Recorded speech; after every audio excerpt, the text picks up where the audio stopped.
Good morning, and thank you for listening to Community Spotlight, the program that's designed to focus on the issues in your community that matter to you. Hi, good morning. I'm Jonathan with Community Spotlight on 106.7 The Light. Joining me today is the president of Artistic Spectrum, Veronica Cordell. Thank you for joining me today. Thanks for having me. I'm excited to be here. I think of Artistic Spectrum. I love the name, first of all. Thank you. Well, tell us a little bit about what you do in our community and how it affects families. We'd love to hear about that today. Well, we started out a couple of years ago as a community-based organization that helped individuals with autism spectrum disorders of all ages and all levels of along the spectrum to develop their artistic talents, because individuals with autism have some sensory disorders that make it difficult for them to engage in regular extracurricular programs. So we decided to take it down a notch, make the classes smaller, and make it more sensory friendly and accessible to these students. And we've been really successful. We're happy to say we've had lessons in drawing, painting, music, dance. We have one coming up in 2 weeks in crochet. Lots of different arts and crafts that people have been able to develop their talents. And we've had some people in the community come on board, like Knoxville Studios let us record 3 very talented teens with autism. So they have kind of their own demo now. Oh, and, fun. That is so it's a little bit of everything. It's a little bit of everything. Just finding those gifts and talents and bringing them out. That's right. And now we're ready to kind of go the extra step. What we've heard from parents in the past couple of years is this is great, but we're kind of skipping a step. We have a lot of parents who feel very isolated, who don't have the supports that they need, don't feel comfortable going out in public, don't feel comfortable going to church or going to a restaurant. They want some support to make that happen for their family.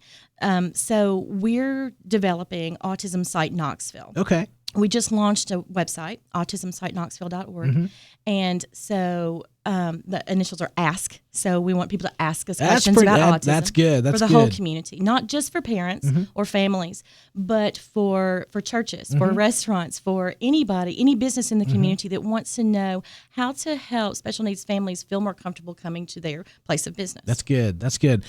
You may, I'm sure you keep up to date with this. What are the latest statistics, I'd say, when it comes with related to autism in maybe the area and then in the country as well? Well, right now, the CDC says that 1 in 68 children will be diagnosed this year with an autism spectrum disorder, and that's consistent in the UK.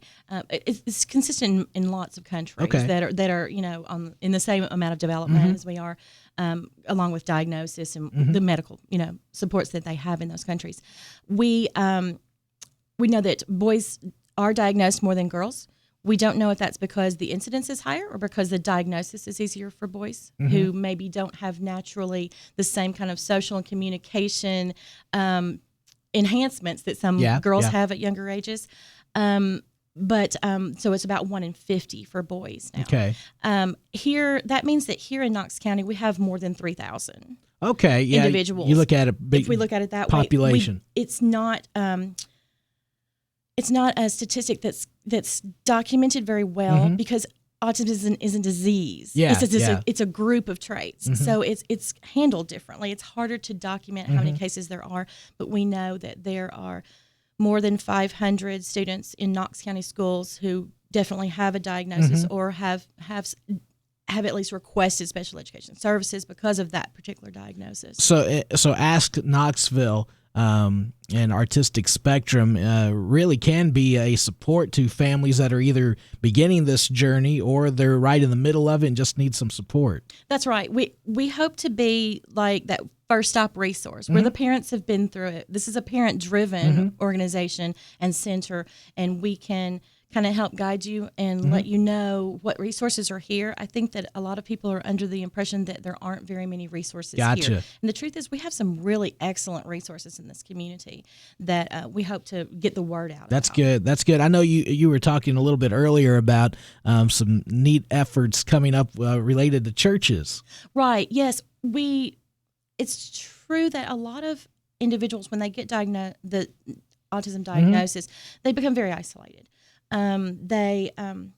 Autism is an invisible disorder. So you can't tell by looking at a child or an individual that they have autism. You can only tell after being around them for a while. Gotcha. Okay. So when you're in a supermarket and your child has a sensory meltdown, they've had, as much sensory input and noise as they can handle for that day. It looks like a tantrum. And you do get people glaring at you and looking at you like you're not a good parent, and it hurts. It's really hurtful, and it makes you not want to go out into the world.